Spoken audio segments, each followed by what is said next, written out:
Today we're going to talk about some of the challenges of Agile and some of the ways through kind of better requirements practices we might be able to overcome some of those challenges that we have when we're transitioning to Agile and how we can make the process a little more efficient. Just for some introductions, myself, I'm Jason Benfield. I'm the Director of Product Marketing here at Blueprint. I actually, in a previous life, worked with Joy at C-Level. And while I was at C-Level, I did BA training, certified product owner, led Agile transitions, did tool evaluation and a whole bit. And now I'm over here at Blueprint. So, Joy, do you want to introduce yourself? Yeah, sure. Thanks, Jason. So I work at a company called C-Level. We are, just if you haven't heard of us, we're a consulting company working primarily in business analysis and product management. And our customers, we're usually helping them with things like late projects. I'm sure you all know the stories of too much scope, can't get it done on time, that kind of stuff. So some interesting, fun challenges. And Agile has been the latest and greatest, I think, thing that we're seeing out there to help solve those. I work in a group. It's an R&D group at C-Level. We've actually renamed ourselves recently to C Labs, which is kind of a fun name, but it's creating our methodologies, our trainings, doing fun things like this. Um, I'm excited, actually, Jason, to do this with you. I certainly miss working with you. We had a lot of fun together, but I'm also super excited that you're at Blueprint and doing some awesome things with them. So Yeah, I think, cool. Thanks, Joy. yeah, this will be a fun webinar to do together, I think.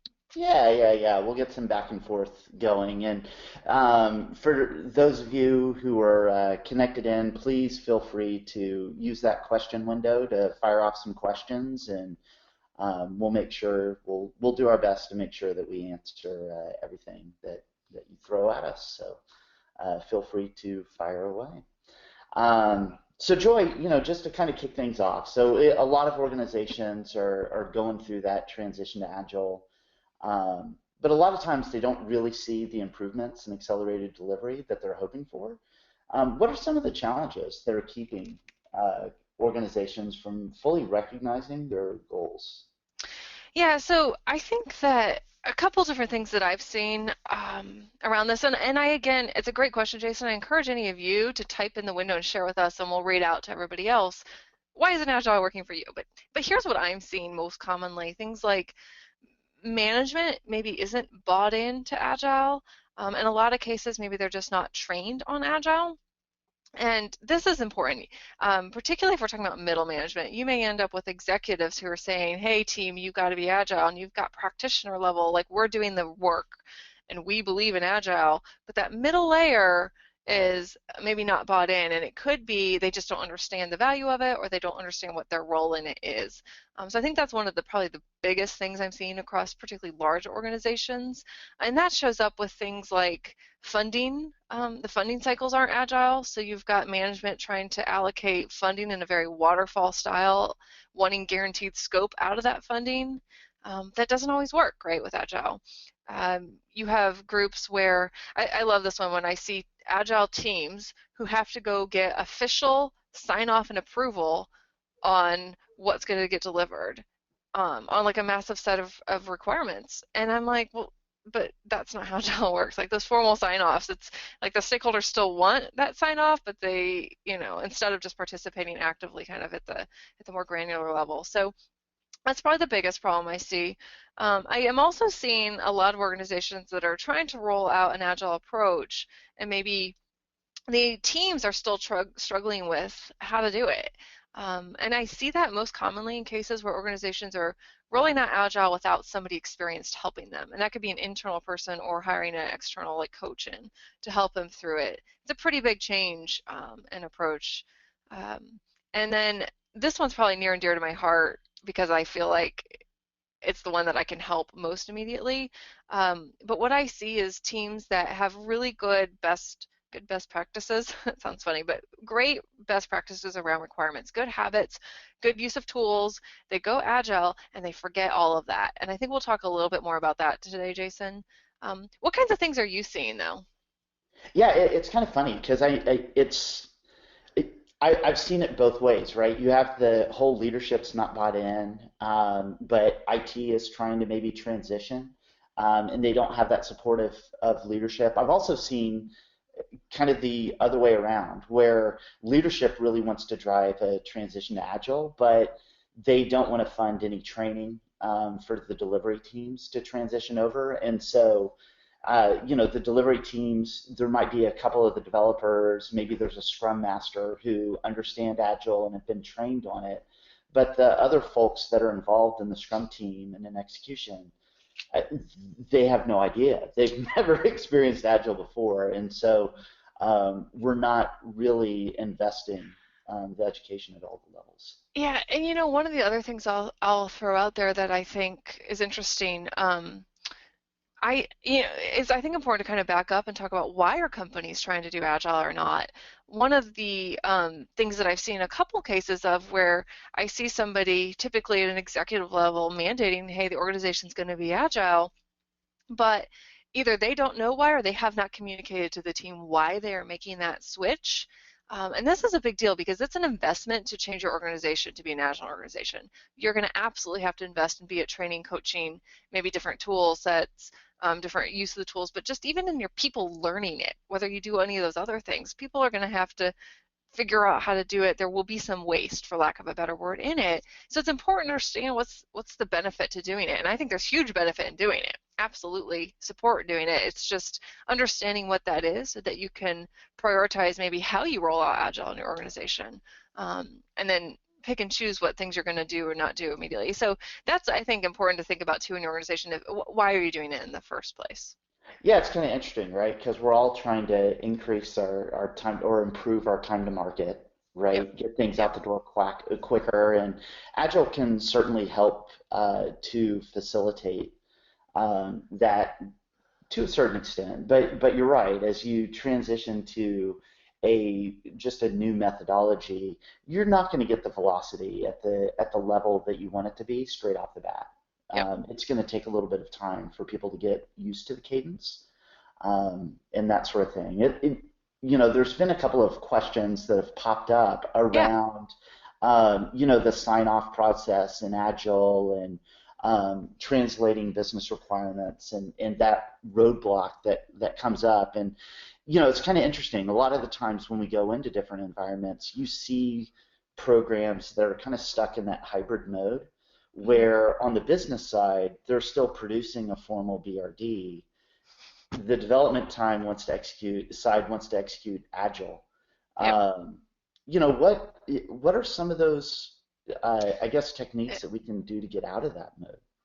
Well, yeah, I want to talk for a minute about that in a bit more depth, and then we can talk techniques. I want to say that I think when I see an organization that's split like that, I think that's a very, very dangerous place to be. So one of the biggest things I think you can do is um, really ha get your business involved in it and show them why it's a benefit to them to be agile as well, I guess, for lack of a better, that's kind of the simple way of saying it, right?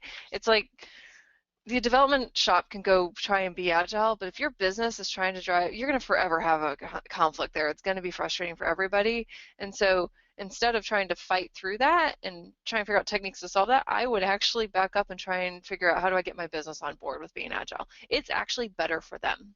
I Yeah, worked with, yeah, right? A couple of years ago, I worked with an organization that totally did not get that. Once they did get it, the business loved it, and they actually pushed for Agile after that. It's really about, they get their value sooner, they get to see, what they're getting sooner, they figure out if they have miscommunicated requirements sooner. Like all those standard problems that we have with that business to IT communication really can go away very quickly by simply doing smaller iterations with them. totally agree. Like it's interesting because just understanding Agile, you would think that business would be the primary driver, right? Because of that Yes, improved exactly. collaboration between them and IT, they're going to improve the chance that they're actually going to get what they want Yep. at the end of the day. And I think that there's two factors that play into it, right? One is this kind of fear of communicating more with the development team. I think that is an issue that crops up, and then there's just the control factor, right? Of I'm used to that BRD being that contract Yeah. between Yeah. myself and the development team, and if I get rid of that contract, I have no control. Right. Whereas the reality is if you can get rid of that contract and have, daily and weekly conversations with the development team, you actually have more say, more control in what's Yeah. being developed. And I would say that the contract is actually um, a false security blanket, right? So what Hmm. you think is a contract isn't. People can't, waterfall really doesn't work. I mean, the guy who invented waterfall never meant it to be a real thing. He wrote out this paper describing it as something you shouldn't do, not something that you should do. So, kind of some interesting irony there. But I think that, to get here's my set of requirements and get a signature and yes, this is going to happen, it's not real. That never works out. Things Yeah. happen, right? Priorities change. And it's not because people are bad, it's because we don't know what we want often. Well, and Up it's front. also, I think, we don't give our BAs enough time at the in a Right. waterfall process a project to do a proper BRD, and Yeah. so, True. they're a lot of the times they're not as complete as they could be because we're Yeah. just not allocated the right amount of time. Absolutely. Yep. So, and just a slight plug here is, one of the ways that we found that we can enable that transition of business to more of an agile approach is, Blueprint, we've got that review and approval capability. And so if we can get them to transition away from these huge BRDs into kind of iterative chunks of things, make those reviews more virtual, encourage more collaboration, we can eventually kind of break those chunks into something that matches up with the cadence Yeah. of our agile sprints and kind of transition into that Yeah. agile. Absolutely. And you know what? Should we maybe dive in a little, talk about documentation in Absolutely. Agile? So, I'm going to change the slide there. All right. So, this is something that I'm seeing, Jason, is that, most organizations, I think most organizations that we are working with are actually trying to go through some kind of a transition to Agile. But a lot of times they're not seeing, like you said, that accelerated delivery that they're hoping for. And so, you know, it's interesting to kind of think about, well, what's stopping that? What's getting in the way of them moving to Agile for good reason, but then not seeing the benefit? And what I think of it is, it's like I think of a pendulum going back and forth. And sometimes I think that people swing that pendulum to the Agile side way too fast and way too far. Um, and so I take the classic organization, like I said, who has really good best practices, be it waterfall or some other iterative approach, maybe where they did really good documentation on requirements. They had some great process in place. Um, when they go agile, it's like they want to get away from that. They don't want the heavy process and they don't want the heavy documentation. And I get that, but they go to the opposite extreme where they have no process, no documentation. And it ends up that what they are producing for the development and the test teams isn't sufficient, and so ultimately we can't deliver the value, right? And so I think that is why, they try and go agile to get this accelerated delivery of value, but then they don't deliver value because they're not doing enough. It's like they think that going agile means that we don't do analysis anymore, and that can be further from the truth. On agile projects, I like to think of it as you need just enough documentation, right? And so I think the question you have to ask is, what is just enough? And again, I encourage the audience, if you have thoughts on how you measure what just enough is, share them. I think in our organization, I like to look at it from where are the points of risk in a particular project? Maybe there's some complicated functionality, complicated integrations, or maybe all of the dollar value that you're getting back out of this project is wrapped up in one feature. Those are higher risk areas. I think you need to be more thorough when you're documenting requirements in all those particular areas. Um, it, I will also say it kind of reminds me of back in the day when, I mean, it's not that long ago, but when companies first made the shift to putting development in different countries, right? The traditional offshore development model, there was this huge hype around this value we're going to get out of it, but they didn't really think through what that meant and how to implement it, and ended up actually in some cases causing more damage and worse results from it, right? And it's all about just thinking through these things before you do them. Yeah, it's kind of interesting, right? You mentioned about the kind of the lack of analysis, right? That we make this assumption that when we're transitioning to Agile, that analysis kind of goes away Yep.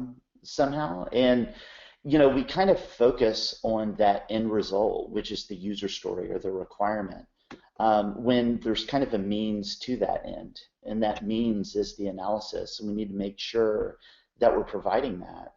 And like you said, if we don't have any documentation, if we're just relying on these small user stories to drive our execution, Yep. we lose a lot of the context that the BRD used to provide for people to align them on Yep. something. So, Yeah. what are some techniques, I guess, that you would recommend using to make sure we stay on track? Yeah, let me dive into that. And before I do that, Jason, there was a question that I saw scroll by that Yeah. somebody actually, or not a question, a comment that somebody offered about what just enough is in their organization, and it had to do with like process flow. It sounded like process flow user stories were kind of the just enough, and I think that leads really well into my next slide here. That I actually would challenge that and say that may not be just enough. Um, so anybody that I've ever worked with or has, looked at any of the stuff that I've done before will figure out pretty quickly I'm very passionate about models in the requirement space. And I mean that. I love it. It's a fun topic for me. I think not only is it fun, though, it adds tremendous value to your requirements to use models. And so what's funny to me is that even in my own organization where we live and breathe by a visualization approach to requirements, I have seen some of our people, who are very, very bright people, go into an Agile project and literally stop creating models like they did 3 months ago on a non-Agile project. And so it's like, whoa, let's back up a minute. Models are still really useful in the Agile world. And so when we talk about just enough, it's figuring out how models fit into that space, all right? So with that, let me talk through some of how we might use models as techniques to help us with the Agile just enough. And I keep putting just enough in quotes, but I know you all can't see that. So first of all, models are really going to help us prioritize our work that we have to do based on business value. So we use models like the business objectives model or the objective chains model that help us not only determine whether things are high, medium, or low priority, but really actually can help us stack rank our user stories. So we know what is the absolute next most important thing in the backlog that we need to build. Right? Otherwise, how am I doing that prioritization? Right? Often it's based on gut feel, and that is not the space you want to be working in. So it's about using some models to make some concrete determination about value. The second one I would say is that we can use models to help us see that big picture. Models really are about organizing large amounts of information so that people can get up to speed quickly on the project. It gives them context to this large set of user stories that they have, right? So user stories, really important. I'm not saying we don't do those, but if we can put some models around them, it tells the full story end to end a bit better. That third one up there is that models are going to help us check to see if we're missing anything. So we use models to do traceability that help us find gaps in our requirements. Traditionally, we do the same thing in Agile where we can use models and trace them to figure out, are we missing any user stories, right? I can load my backlog up with 200 user stories. How do I know I have them all? That is no easier than when I had 200 pages of requirements. How did I know if I was missing them? You can't do it. The human brain can't process that kind of text. You've got to have some visualization to help make it obvious that you have gaps.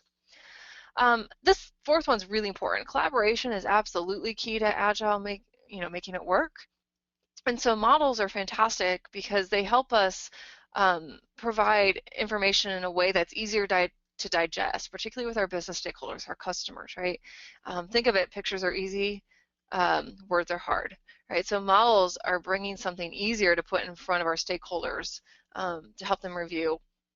Again, it's putting that context around the user stories, though.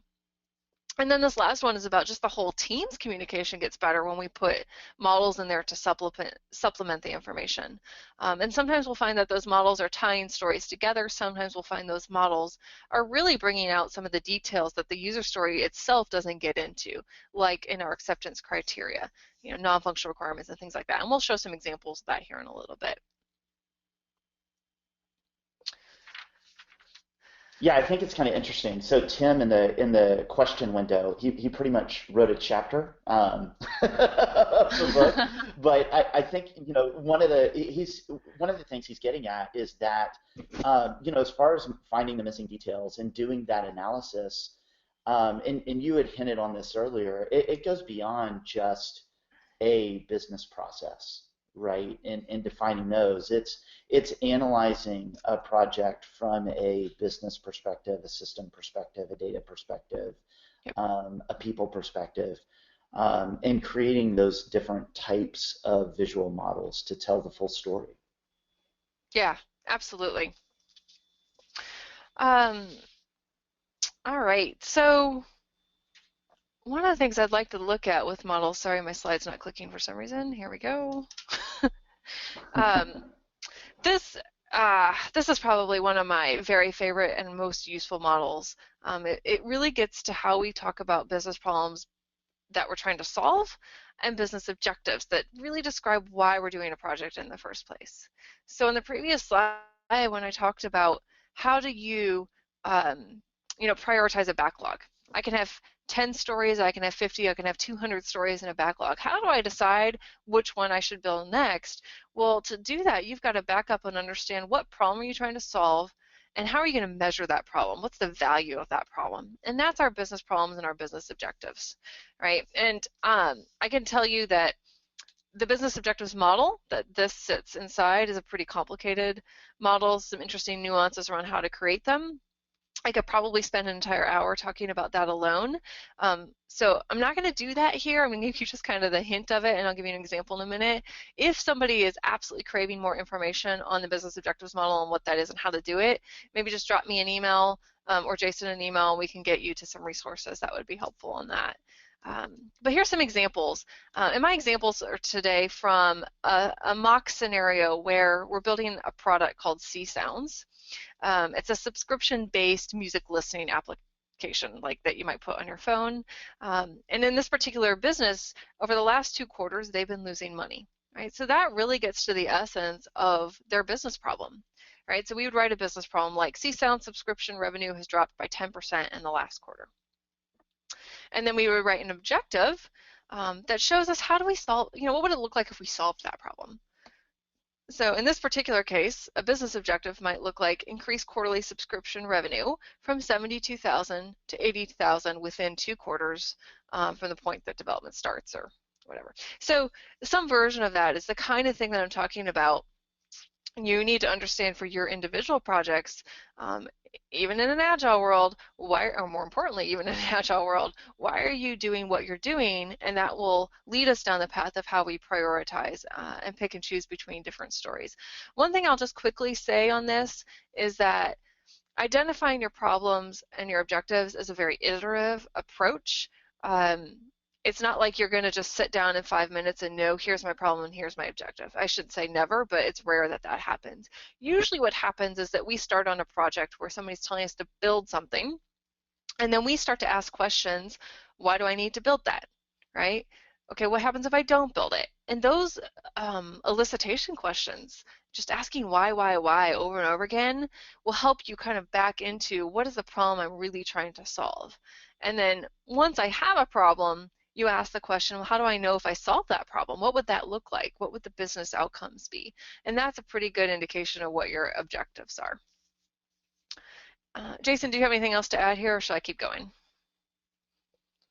No, I was just going to say, I think this is like a critical part of every project, right? And I think that sometimes if you're in that BA role or, even part of the development team, it can be a little intimidating to ask some of our business stakeholders, whether they're a product manager, a product owner, or some other stakeholder on the business side of an organization.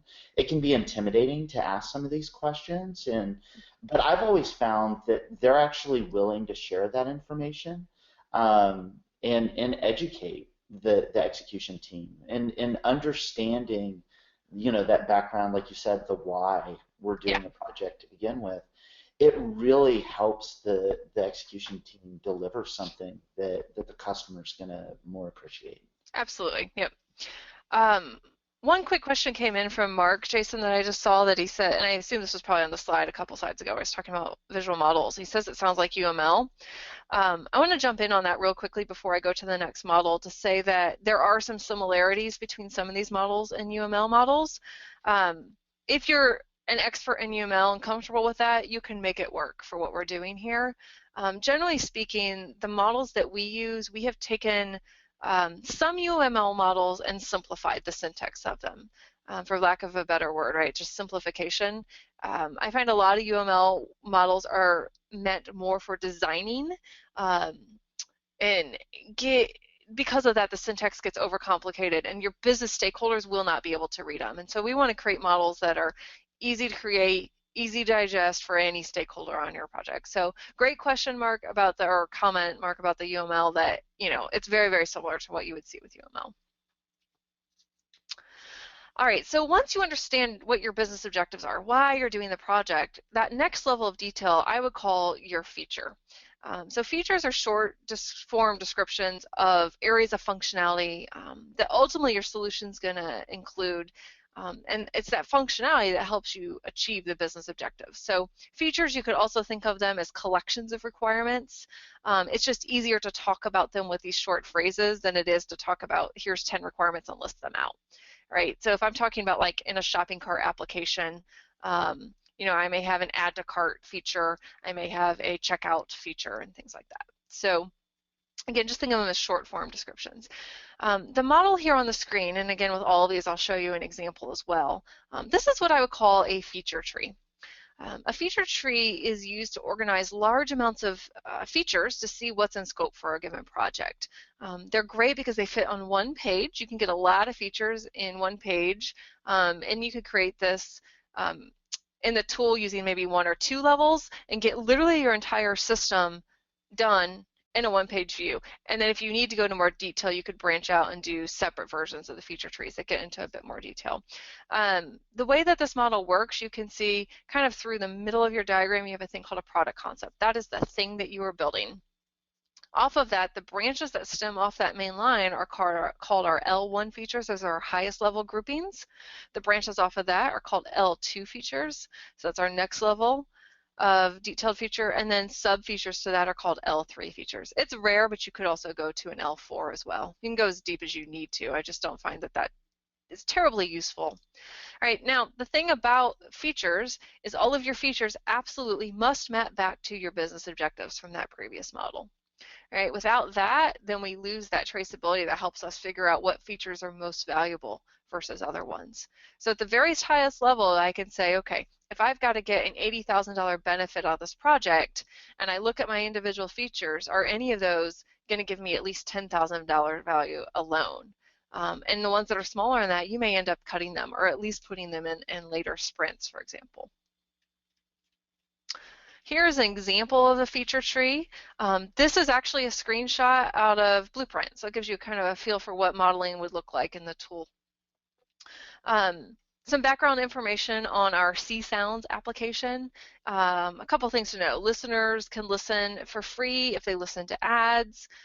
There's a strong correlation they have found between customers' listening time and upgrading to a paid subscription. So the more they listen, the faster they subscribe because they get tired of repeating the ads.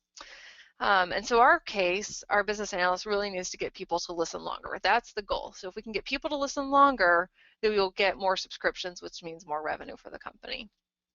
Right, so I'd be curious here if anybody, and again, maybe we use our chat window to do this, anybody could think about what the business objective was to increase that revenue, right? What kinds of features would you think of? Anything beyond this list that I've got up here on the screen? Certainly interested in your ideas on that. You can kind of start to use it as a brainstorming activity almost. And I think this is it. Oh, This is yeah, go really. ahead. I was just going to just throw in, Joy. I think Yeah. that this type of model is really valuable for just driving those prioritization discussions as well, right? Yep. Instead of talking about things at a individual user story basis, we can start discussing which features are most important and kind of talk about it at a higher level. Yeah, absolutely. That's exactly right. And Again, Susan makes this point in the question box, right? That sometimes people are going agile. They think they can skip understanding what is the problem, what is that real business value you're trying to get. And this feature tree is the fun space to work, right? We all like to think about features. That's fun. But right now, when I look at this, I can't tell you just by looking at this what is most important. I need to consciously think about which of these features is going to help me actually increase my revenue in the organization, right? So now, one of the other things I'll point out, there's some interesting things that you can do with the feature tree using this color coding. And certainly if you're working, color coding is nice if you're going to ever show this to somebody like a screenshot or a printout out of it, right? And certainly in a tool you can start to flag features with different fields and whatnot, but you can do your release planning on this. And this is really cool for like trying to create a roadmap, right? So maybe if I look at this thing, I can see all these features that I could build. When I start to do my analysis, I might figure out, okay, when I look at all these features, being able to create a station is the one that's actually going to drive the most increase in listening time, right? And so if I know that, then I'm going to mark that for my first release. And I could use different colors to show different releases for just kind of a quick visual cue about it. All right, let me skip here to the next one. Now, when I think about features and how that relates to stories and epics, some of it kind of depends what level of feature you are working at in the hierarchy. But generally speaking, your top level features will typically break down into what we would call epics. And an epic by definition is something that can't be built in one iteration. And so a feature itself might be made up of multiple epics, and those epics would then be made up of multiple stories. So you can keep breaking these things down. All right, and so in our particular example up here, you can see we have a couple epics. We've got from our create station feature, which is the one in red. All right, we've got over on the right, two epics. One is a create station one, and one is called populate station. Right, and then maybe we've created a process flow as well. And one of the things I'll point out here, Jason has, I think, got some dotted box around that, and there's a little mark indication right above the red. That is an indication to you in the tool that you've got some kind of a relationship there, so that you can kind of highlight that and see these more detailed links. Is there anything else you want to say on that, Jason? Yeah, no, I was just going to say that someone had asked about what that little symbol was, and that's our relationship traceability symbol. So one of the unique characteristics of Blueprint is that we can actually trace different artifacts to individual pieces of a diagram. So you can make that relationship between that create station feature box and a epic that might be tied to it. And I will say, because I think Jason's being a little bit modest about that feature, that is probably my very, very favorite feature of the tool. There are very, very few tools on the market. And for those who don't know, C-Level's done and is actually redoing right now a pretty extensive tool study where we go out and look at, we start with hundreds of tools and then pare that down pretty quickly, but comparing them against a set of features that are criteria that we've come up with. And this is, for me, one of the most important criteria. And the reason for that is it is so critical to doing our traceability to figure out, are we missing anything or not? So I might, for example, want to trace my business objectives to features. I might trace features to process flows at a high level, but then I'm going to want to actually trace process flow steps to things like user stories. That is one of my ways to figure out, am I missing a user story or not, right? If I've got a business process out there that's an end-to-end process I know that we have to maintain as we move into Agile and build some new features or new system, right? I need to make sure I have user stories that cover the full breadth of that process. And so that traceability is really critical, but it's not tracing at the process level, it's the individual steps or the individual features that I want to be able to trace to. So I could talk again for an hour about that. That is such an important feature. Love it. All right, so let's talk really briefly here about user stories. I've got kind of a quick template up there that now requirements in an Agile project are typically written in a user story format. I'm not going to really go into a lot of depth on that, assuming that either you've seen it or there's some great resources out there to quickly get up to speed on what a user story is. But I want to talk about some tips, at least for you, in terms of user stories that kind of tie into what we're talking about today. The first thing is that user stories, are not the end-all answer. Right? You are absolutely going to need additional information for your developers and testers to correctly build this system out. You're also going to need additional information to make sure your business stakeholders are fully understanding what they're asking for. So I in no way believe that user stories are the end game for Agile. And that's why I'm talking about these models. There's so much more you can do and need to do if you want to make sure that you're not missing something big, or that you're not building something that you don't need. Okay, equally both ways. The one thing I like to think about too with user stories is trying to build what I would call like a one-stop shop for the team. And this is where it's really important to have a tool. You can't really do this effectively without a tool like Blueprint behind it, which is if I'm a developer and I'm working in Agile, I want to go read my story and go build something, right? So I need it to be really easy for me to get from that story to any of the supplemental or related information, right? So here's my story, here's my acceptance criteria, and then linked to it, I need to be able to see here are any related mock-ups of screens, any related process flows, so I can kind of see where does this fit into the big picture for the user that's going to be using it. So the key is just to think about how can I make it really easy for the person who has to consume this information, get to that information. And again, the answer isn't just, hey, let's go do user stories and then we're done. And it's not, let's go do user stories and have a conversation about it later, right? I need to be able to give them a little bit more information than that.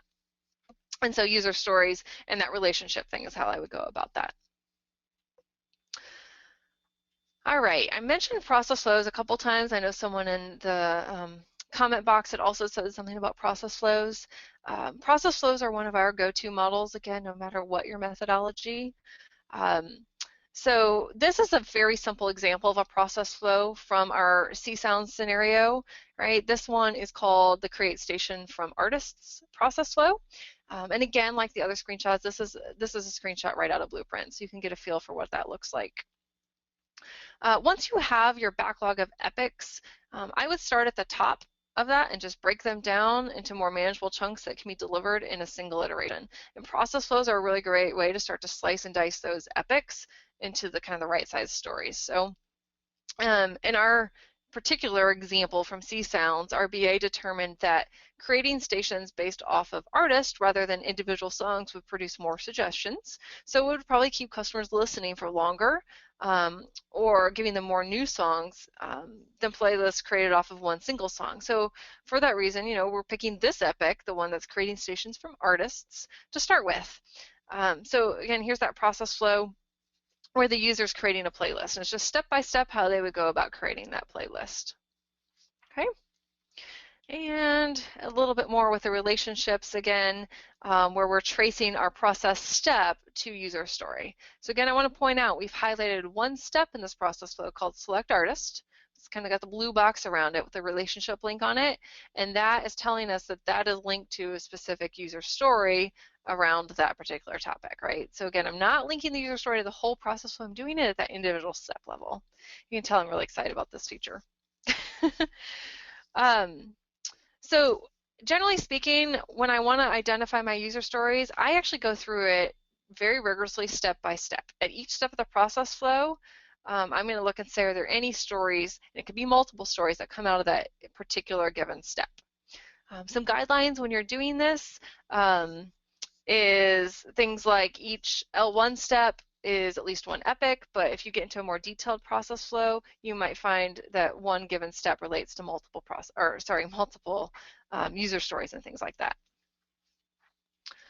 All right, mockups. So again, this is a mockup right out of Blueprint, and you do have some interactive capabilities with this mockup that we can't really show you in a webinar format. These are fantastic. Designers, developers love these. Gives them a feel for what the product owner is looking for. I do recommend if you're going to do the mockups as a model to keep them low fidelity. You don't want to overdo things like color and specific design, because then you have people arguing over the wrong things, not about what the functionality is or how they're going to interact with the user interface. They're going to be critiquing the user interface itself. So I try to keep that as far away from this requirements process as possible. I'm not going to go into it here, but I will reference this. If you have a really intense user interface experience where it is absolutely critical that you get it right, maybe you've got millions of users that are going to hit it, there's a model called a display action response model that I recommend making. And you would do it on the screens that have a lot of data or interactivity happening on them. And it helps make sure that you're very clearly specifying the detailed requirements for how the user is going to interact with that particular screen. And I can always, again, shoot me an email if you want more information on that particular one. All right, that's, sorry, some interaction. All right, now, as you start to elaborate your stories, you can document your acceptance criteria textually. Let me just go ahead and put those on the screen so you can see them. But I want to stress this. This is the theme today. Words alone are usually not enough, okay? We have got to supplement them with something other than just text. It could be the mock-up screens, and it could be other models that we might need, right? And you don't have to be perfect at creating those models. Like, this isn't go perfect your process flow even, or go perfect your decision tree. It's really about getting enough information out there that they can develop, that you can finish the planning, get into the thing, and then maybe iterate via conversations. And Jason, I think you put this one here. This is a fantastic slide that shows. I think. Yeah, go ahead. No, yeah, we can. Yeah, go ahead. I'll step in a minute. Oh, I was gonna. Okay, yeah, I was gonna say that one of the things I think that, and it's probably related to what you were gonna say, I think I see happen a lot with user stories is people really. It's like they create their user stories, they create their acceptance criteria, and they forget to do their non-functional requirements, right? And that is an important part of acceptance criteria that we need to get into. So again, and this is a little bit less about models, but really important piece that please don't forget, you've got to get into how do you want the system to behave? What are the performance, expectations around it? And that needs to come out in your acceptance criteria as well. Was there something you wanted to add, Jason? Yeah, no, I was gonna say we had a couple of questions about elaborating the acceptance criteria and the quality attributes. And I think, when we're talking about the quality attributes, that's kind of an aspect of that non-functional world. A lot of times what we like to do, especially inside the tool, is to be able to define these kind of rules, these given, when, then rules as separate artifacts. Yep. And that way they can be reused, because a lot of times you'll have a usability standard or performance or security standards that will apply to multiple user stories within a project. And so if something changes or if something wasn't documented correctly, you have to go hunt down every single user story that those applied to. Right. Or you forget to add it to the acceptance criteria of a particular user story, and so there's just a missing detail there. So by being able to define these things as separate artifacts and link them together, it allows us to centralize a lot of those into a centralized location, reuse them across projects, and it helps to improve the accuracy, and it also cuts down on the rework. Yeah, absolutely, yeah. And I see what you mean. There are a couple comments here about non-functional requirements or quality requirements, right? Absolutely, that should be part of your acceptance criteria. I just think people sometimes, we saw this outside of Agile too. People just shortcut they those. forget it. I mean, the percentage I always throw out there, Joy, is that when I've been engaged on projects, probably about 80% of the VRDs I look at have that non-functional requirements section is completely empty. Right? And so when we go to Agile, we don't even have that section to fill in, so people tend to forget about it completely. That's exactly right. You're right. It's like there's no template to fill out, so we don't do it. And when we had a template, we hardly did it. So it's really, really dangerous, isn't it? It is. It's really a challenge. And one of the things that we've done at Blueprint is we partnered with Roxanne Miller, who has that great book on non-functional requirements. And we actually pulled all of the non-functional requirements categories and questions, solicitation questions, into the tool. So it gives people kind of that starting point. Yeah, it's like a nice trigger, right, for them. So that's Exactly. fantastic. Yeah. The next model, and actually the last model I want to show today, kind of tangentially relates to this. It's a great way to model business rules. And I saw a question from Rainer come up about, our acceptance criteria kind of supplement the user stories. And yes, absolutely, they may not happen at the same time that you write the user story, but you got to go into them. I will say that you can then elaborate on top of those acceptance criteria with additional models to help explain the acceptance criteria, or even to help figure out what the acceptance criteria can be. And this is just one example of what those models are. So it's a decision tree. Kind of straightforward when you look at one to read it. So again, most commonly I would use this to elaborate a story in more detail rather than identifying stories, but it could potentially go the other way. And these are really useful to model any kind of branching logic that you may have going on in your system, right? So if you've got some complex logic, if this, then that, that kind of thing, that's a great indication you should probably be using a decision tree. Sometimes you have a process flow that starts to get into some weird branching. That's a great time to break out part of that process flow into a decision tree. And ultimately, they're going to help you identify what are all the possible conditions and outcomes of those different acceptance scenarios, right? So let's look at an example here. All right, so again, another example from C Sounds. So here we're drilling down from our process flow to get to more detail around that iterative process of selecting additional artists for the station that we're building. So sometimes these models really can help you find the acceptance criteria. Sometimes, again, they're just that nice visual accompaniment to the textual acceptance criteria. So you could use it either or, sometimes both ways. And so here, right, this is good for thinking through like error handling exceptions, things like that. We can see that we haven't yet specified that after a user has selected 5 artists, they should be notified that 5 is the maximum number of artists for a single station. Right, so this helps you see how the developers might need to think through that logic carefully with just some additional layers of complexity, just depending on how many artists have been selected. And then, they could create maybe suggest a playlist based off the 5 artists that can be much more complex than creating one just off of a single artist. So again, this, at first glance, you may think, oh, this seems obvious, but do you want to trust that it's obvious when you hand it off to your developers? Probably not, right? It's really, I think, wise to think through these scenarios and not leave the obvious for guess, is what I'll say. Okay, so that was our last model. Let's do a quick wrap up and then we can finish up some questions, if that's okay, Jason. Hey, Joy, just real Oh, quick yeah. before you leave this, because I actually love this. So, Okay, yeah. and when you look at this, with your typical and your acceptance criteria, you've got those given, when, then statements. The decision points within this model are essentially the when, and Yes. and then you've got that step afterwards that's the then.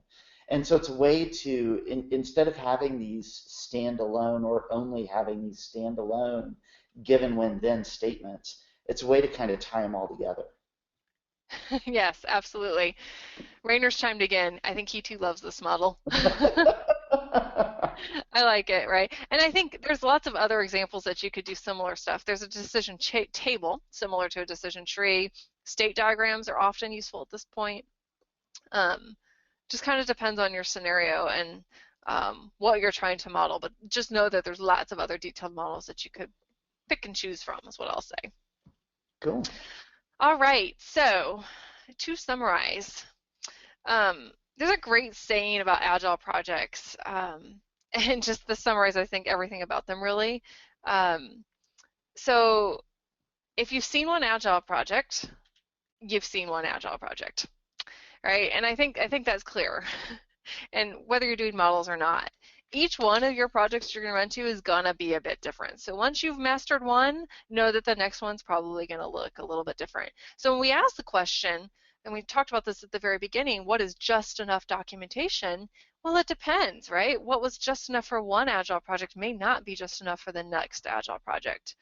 It may, depend on things like the experience of your team, the size of the project, the complexity of the project, could be the number of dependencies on other systems in your project, and the models you use to identify stories and the models that you use to elaborate those stories is absolutely going to be situational dependent, right? From project to project, that is going to vary. So don't get stuck that I always do user stories and nothing else, or I always do user stories and decision trees and nothing else, right? Just kind of try and be, well, for lack of a better word, be agile in your approach to selecting what models you're going to use to supplement them. And while I say model choices and the uses of them are going to be situational, here are some suggestions on the types of models that you might use and when, kind of summarizing some of what we've talked about today. So to just identify your features, to identify your epics, that business objectives model is one of the most important things that you can do, is just figure out why you're doing a project, and then things will fall out of that. The feature tree. It's great for brainstorming and helps us get our thoughts around what are all the components that we eventually want to deliver in this system. And then that top level process flow, that's kind of the highest level process flow, that's going to help us figure out what are those epics that we need to build. From that, then we can dig into, well, what are the stories? Looking at more detailed process flows will help us with that. Sometimes state diagrams, we didn't talk about them today, but state models or ecosystem map is one that shows what are all the different systems that interact with one another. And so those are the kinds of models that help us find stories in addition to obviously using the epics and features we identified previously. And then that third one is, okay, once I know my stories and I've allocated them to a sprint, I really need to do some more elaboration, or I've maybe slotted them to when I'm going to develop, right? And elaboration is that process of getting more detailed, right? Writing acceptance criteria and any supplementing information. And so decision models, decision table, decision tree, business data diagram, those are kind of the most common ones that would pop up there. But again, there's lots of models you can pick from, a couple dozen for sure. All right, I'm going to put this last slide up with Jason and I's information while we do some more Q&A discussion here. So either one of us, happy to take an email question if we don't get to your comment or we missed your question or something like that. Feel free to reach out.